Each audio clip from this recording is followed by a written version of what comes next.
आज अपन बात करेंगे कुछ संक्रामक रोगों के बारे में कि जब ये बता रहा हूँ मैं, ये संक्रामक रोग हो गए आपके पशु को, तो उन पशुओं में कब कब टीका लगवाना है और कितनी मात्रा में टीका लगवाना है और किस प्रकार इन संक्रामक रोगों से पशुओं को बचाया जा सकता है। तो सबसे पहले आप देख रहे हो यहाँ पे जो चित्र दिख रहा है आपको, वो है आपके भैंस का, और भैंस के नीचे है जो आपको गाय का चित्र दिख रहा है। तो सबसे पहले मैं आपको गाय भैंस में लगने वाले टीकों के बारे में और होने वाले संक्रामक रोगों के बारे में बात करूंगा कि गाय भैंस में ऐसे कौन कौन से संक्रामक रोग होते हैं और उनमें मुख्य लक्षण क्या दिखाई देते हैं और इन संक्रामक रोगों से पशुओं को बचाने हेतु इनका टीकाकरण कब कब किया जाता है। तो सबसे पहले अपन बात करते हैं खुरपका मुंहपका रोग के बारे में, जिसको अपन FMD भी कहते हैं। इस बीमारी में क्या होता है कि पशु के मुंह में छाले हो जाते हैं, और मुंह में छालों के कारण क्या होता है, पशु के मुंह से लार गिरती है। दूसरा लक्षण, पशु के खुरों में घाव हो जाते हैं या छाले हो जाते हैं, जिसके कारण पशु को चलने फिरने में दिक्कत होती है। नेक्स्ट है कि पशु के थनों पर भी छाले हो जाते हैं, जिसके कारण जब भी पशु का दुग्ध दोहन किया जाता है तो उस दौरान पशु को दर्द होता है।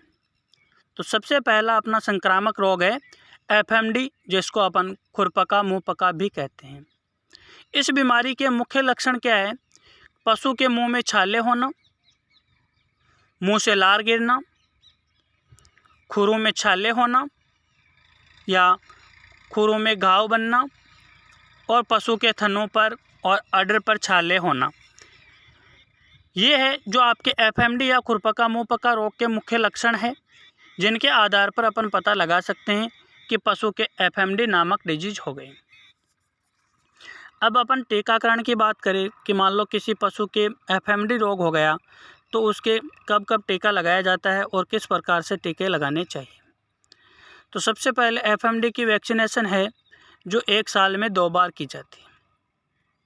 2 बार कब की जाती है, एक तो आपके सितंबर अक्टूबर में की जाती है और उसकी दूसरी डोज है वो मार्च अप्रैल में लगाई जाती है। FMD एक प्रकार का संक्रामक रोग है और इस संक्रामक रोग का टीकाकरण 1 साल में 2 बार किया जाता है। पहला टीका सितंबर अक्टूबर माह में लगता है और दूसरा टीका मार्च अप्रैल माह में लगता है। सितंबर अक्टूबर माह में क्या होता है कि ज़्यादा बारिश होने के कारण पशु काफ़ी समय तक कीचड़ में रहते हैं, उनके खुर और पैर है जो गीले रहते हैं, जिसकी वजह से पशु के खुरों में घाव या छाले हो जाते हैं और पशु में FMD नामक संक्रामक रोग हो जाता है। दूसरी वैक्सीन लगती है आपके मार्च अप्रैल में, क्योंकि उस दौरान क्या होता है कि नया चारा आता है और उस नए चारे में कई प्रकार के सालू होते हैं और उन सालुओं के कारण पशु जब आहार खाता है या चारा खाता है तो वो सालू पशु के मुंह में म्यूकस मेम्ब्रेन में चुभ जाते हैं और उसके कारण वहाँ पे छाले हो जाते हैं और पशु को आहार निगलने में बहुत ही ज़्यादा परेशानी होती है। तो ये हो गया आपके FMD डिजीज। इसकी वैक्सीन कितने ml लगती है, इसकी वैक्सीन लगती है आपके 2 ml लगती है और वो भी इंट्रामस्कुलर लगती है। अब बात करते हैं अपन गाय भैंस में पाए जाने वाले दूसरे संक्रामक रोग के बारे में, जिसको अपन बोलते हैं गलघोटू। HS का मतलब होता है हेमोरेजिक सेप्टिसीमिया। जब पशु के हेमोरेजिक सेप्टिसीमिया या गलघोटू नामक रोग हो जाता है तो पशु में क्या लक्षण दिखाई देते हैं। गलघोटू, सबसे पहले तो इसके नाम से ही पता लग रहा है कि अगर अपन गला घोंट देते हैं किसी का तो क्या होता है, पशु को चाहे मनुष्य हो, अगर किसी का गला घोंट दिया जाता है तो उसको श्वास लेने में बहुत ही कठिनाई होती है और गले में सूजन आ जाती है। तो यही लक्षण है जो HS में दिखाई देते हैं। पशु के तेज बुखार हो जाता है, श्वास लेने में कठिनाई होती है, गले में सूजन आ जाती है, नाक और मुंह से पानी गिरता है, ये लक्षण है जो आपको गलघोटू या एचएस नामक डिजीज में दिखाई देते हैं। इसकी वैक्सीनेशन कब लगती है? गलघोटू या एचएस की वैक्सीनेशन है जो 1 साल में एक बार ही लगती है और यह वैक्सीन बरसात के मौसम से पहले लगती है, मानसून आने से पहले लगती है। मई जून माह में एचएस की वैक्सीन लग जाती है। अब ये जो जून का महीना चल रहा है तो इसमें काफ़ी मात्रा में एचएस की वैक्सीन लग रही है। कई बार क्या होता है, एचएस और बीक्यू दोनों की वैक्सीन एक साथ ही लगाई जाती है। पहले एचएस, बीक्यू, एफएमडी इन तीनों डिजीज़ का एक ही टीका आता था, लेकिन अब इनका अलग अलग टीका आने लग गया है तो अलग अलग ही लगाया जाता है। तो इस दौरान आपके गलघोटू और लंगड़ा बुखार दोनों बीमारी है जिनकी वैक्सीनेशन पशुओं में लग रही है और वैक्सीनेशन कराना बहुत ही ज़रूरी होता है। जैसे इस प्रकार कोरोना जैसी महामारी चल रही है तो उस दौरान वैक्सीनेशन के लिए किसी को रजिस्ट्रेशन करवाना पड़ रहा है, किसी को कैंप में जाना पड़ रहा है। अब पशुओं के लिए ये तो होता नहीं कि पशु रजिस्ट्रेशन करवाने जाए या कैंप में जाए। ये जिम्मेदारी है जो सब पशुपालक की होती है कि अपने पशुओं को संक्रामक रोगों से बचाने के लिए समय समय पर जो भी सरकार द्वारा वैक्सीन लगाई जाती है सरकारी शुल्क के साथ, तो वो वैक्सीनेशन करवाना अनिवार्य है ताकि पशु को होने वाले संक्रामक रोगों से बचाया जा सके। वैक्सीनेशन में क्या होता है कि जो भी अपन वैक्सीन लगाते हैं उस वैक्सीन में जो उस रोग के संबंधित रोग कारक होते हैं उन रोग कारकों को ही शरीर में प्रवेश करवाया जाता है अल्प मात्रा में और उनको अर्धजीवित अवस्था में, ताकि वो पशु में ज़्यादा उग्र रूप नहीं ले सके और पशु शरीर या मनुष्य शरीर उन रोगों के प्रति एंटीबॉडी बना सके।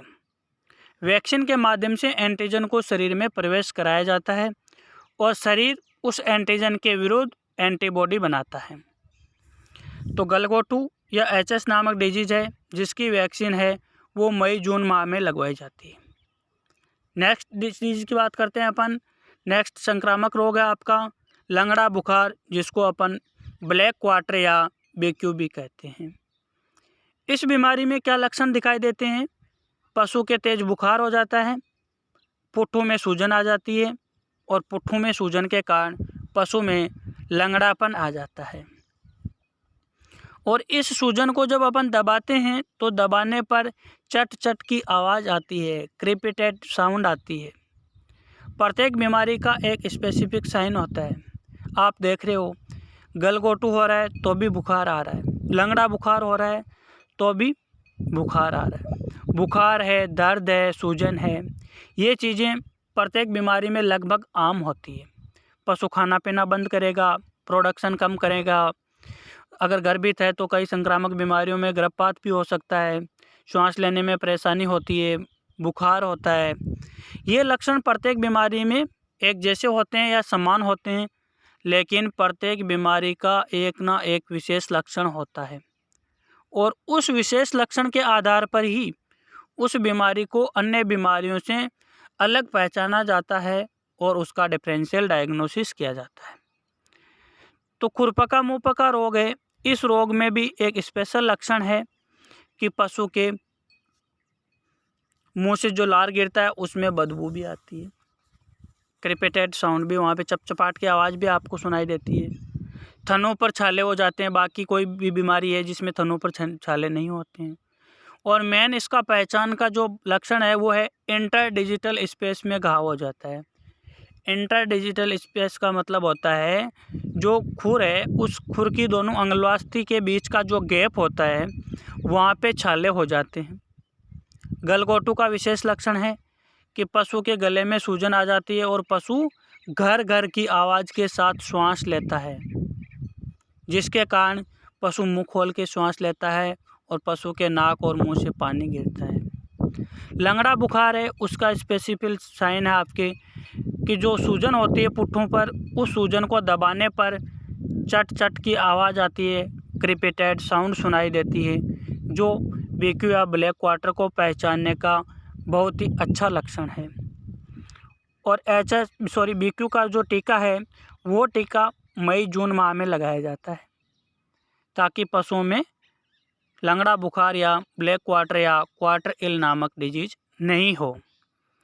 तो ये 3 जो संक्रामक रोग है, ये संक्रामक रोग जो आपके ज़्यादातर है जो गाय भैंस में ही पाए जाते हैं और इनका वैक्सीनेशन है वो भी गाय भैंस में ही किया जाता है।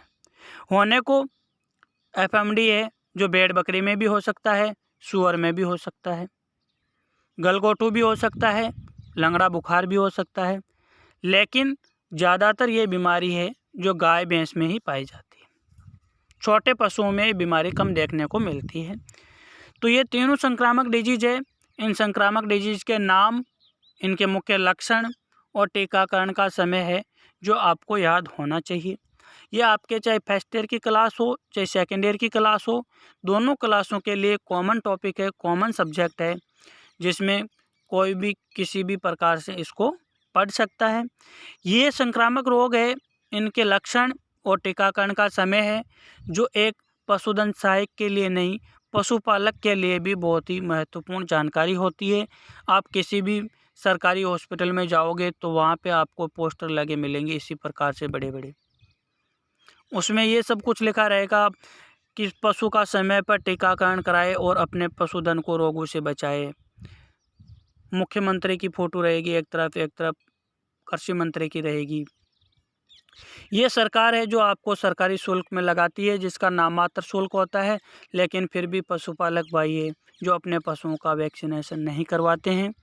तो पशुधन सहायक का कार्य यही होता है कि वो पशुपालक के घर जाए और घर जाकर उनको होने वाले पशुओं में संक्रामक रोगों के बारे में और उनके दुष्प्रभाव और दुष्परिणामों के बारे में पशुपालकों को बताए और उनको जागरूक करे कि आपको वैक्सीनेशन कराने से फ़ायदा ही होगा, बल्कि किसी प्रकार का नुकसान नहीं होगा।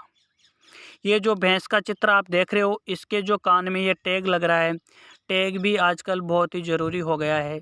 जब भी वैक्सीनेशन अपन लगवाते हैं तो टैग लगेगा। जिस पशु के टैग नहीं लग रहा है उसी के टैग लगता है, दोबारा किसी पशु के टैग नहीं लगता है। टैग हमेशा प्रत्येक पशु के एक बार ही लगता है। अगर किसी कारण से वो टैग गिर जाता है, फट जाता है, टूट जाता है, तो ही उस पशु के दूसरा टैग लगाया जाता है, वरना बार बार पशु के टैगिंग भी नहीं की जाती है। लेकिन पशुपालक भाई जो टैग लगाने से भी मना कर देते हैं कि साहब हम तो टैग नहीं लगवाएंगे। तो ये कुछ अवधारणाएं होती है और इनसे उनको डर लगता है कि हमारे पशु पर कोई बिकेगा नहीं, कम पैसे में बिकेगा, कोई लोन उठा लेगा, पता नहीं क्या होगा क्या नहीं होगा। तो उन सब को बारे में बताना और जानकारी देना एक पशुधन सहायक या पशु चिकित्सा सहायक का ही होता है, जो अपनी जिम्मेदारी अच्छी तरह से निभा रहे हैं।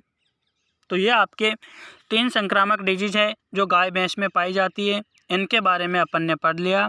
नेक्स्ट क्लास के अंतर्गत अपन भेड़ बकरियों में होने वाली संक्रामक बीमारी और उनके टीकाकरण कार्यक्रम के बारे में चर्चा करेंगे। धन्यवाद।